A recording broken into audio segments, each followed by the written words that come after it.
Eh paano yan? Anong kilo na lang? Para at least hindi sayang yung ano mo, sayang yung biyahe mo. Bilhin ko na lang yan, Paps. Sigurado ka? Tapos gagawin mo, kainin mo na lang. Para at least makabiyahe ka ulit. Kasi mahirapan ka niyan, mag-aantay ka na matagal, wala ka ring aantay. Para makabiyahe ka tuloy-tuloy. Sigurado ka, sir? Oo, sige. Akin na yan, Paps. Eto. Masarap to, Paps, ha. Gito na lang, Paps. Kainin mo na lang to. Oh. Tapos babayaran ko na lang. Sigurado kayo? Oh. Guys, biyahe na tayo, guys. So yun na nga, guys. Pangalawang biyahe na natin.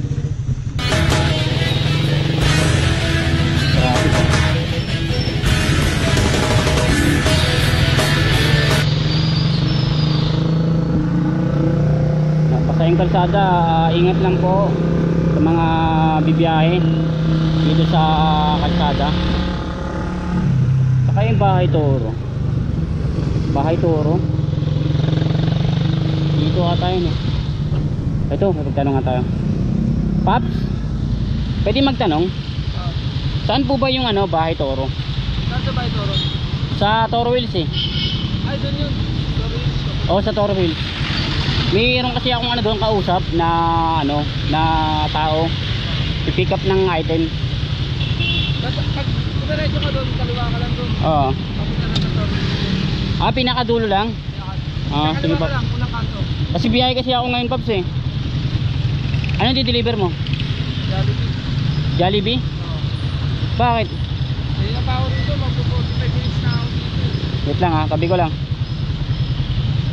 Nasaan yung ano nyan? Hindi rin ko makontak yung customer ko eh. Hindi ko makontak eh. Eh paano yan? Anong ginagawa nyo dyan, boss? Naantay ko nga eh.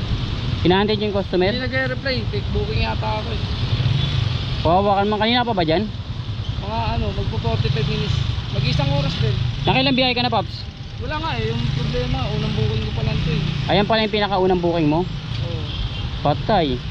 Eh paano yung pag ganyan, pag mga booking, paano ginagawa nyo yan? Wala, abunuhan namin ito eh. Siyempre, kami rin yung mag-abono. Nakawalan din kami puno. Grabe naman yan, Jollibee. Sayang naman yan, Paps. Eh paano yan? Paano gagawin mo yan, Paps? Unang biyahe mo pa lang. Wala eh. Yung punang ko dito, pinapaikot ko lang dito 1,000. Eh ngayon, ayun ang unang biyahe mo. Oo. Wala, di mo na mahanap kung sino.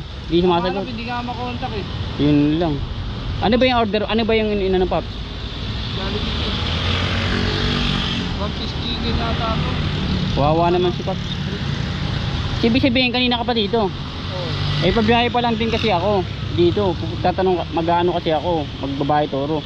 Eh kawawa ka naman sa ano, sa ganyan. Ang dami talagang ganyan, boss. Gusto mo ganito na lang, boss?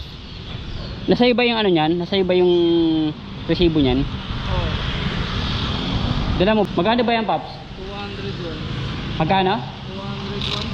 201. 200. Lang naman pero mabigat pa din ito. O sige, gusto mo ganito na lang.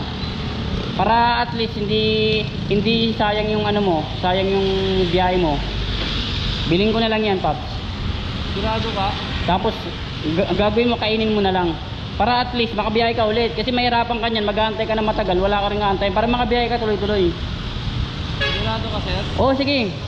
Akin na yan, Paps. Eto. Masarap to, Paps, ha. Gito na lang, Paps. Kainin mo na lang to. Oo.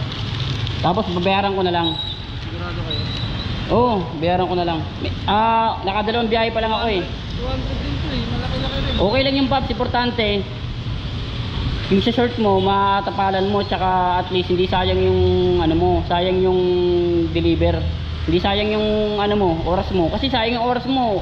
Oras yung gumagana din. Kahit kami ganyan din, Paps. Sir, maraming salamat. Oo, nakakaranas ko ng ganyan. Ito, Paps, oh. Pang ano mo na lang, Paps. Kasi ngayon kainin mo na lang yan. Hindi ko na kukunin yan. Salamat. Oo, hindi ko na siya kukunin. Kasi importante, kainin mo yan. Kasi normal sa atin yan na nakakaranas tayo ng fake booking tsaka mga, di ba?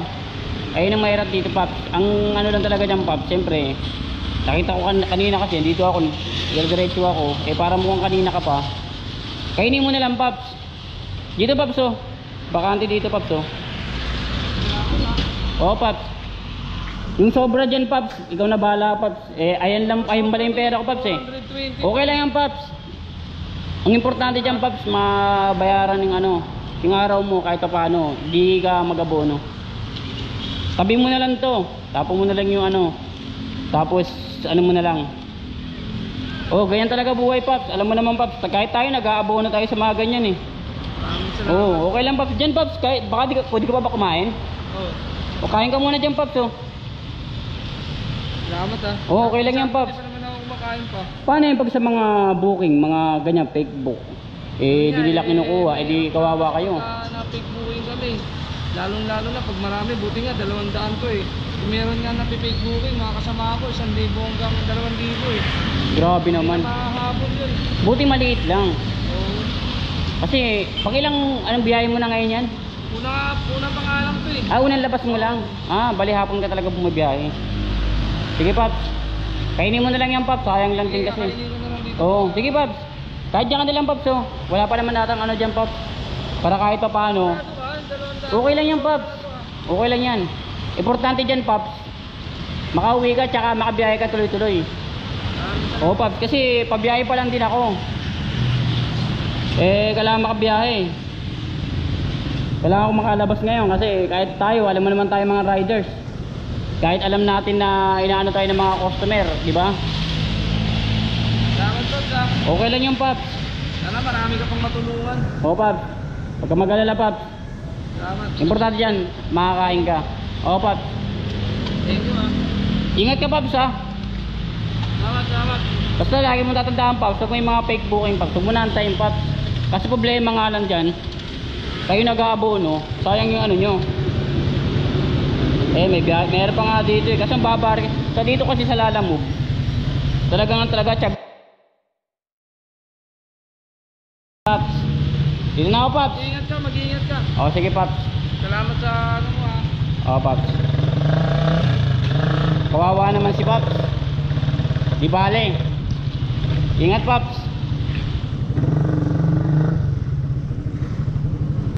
Kawawa naman si Paps. Hindi kinuha yung order niya. Umu-order tapos hindi kinukuha yung order. Sana makonsensya naman kayo kasi pagod at pagod at hirap ang dinaranas ng mga rider, kapwa namin rider. Kahit sobrang init, isikap kami para lang matustusan yung pangangailangan namin. Tapos ganun na lang gagawin. Siyempre napakahirap ng sitwasyon ng rider. Yung umorder ka tapos maya maya hindi ka na makontak, hindi ka na matawagan, maano, diba? Sana sa ganung sitwasyon maintindihan nyo kami, kasi kami buong oras ulan, init ang dinaranas namin para lang ma-deliver yung ano nyo, diba? Kaya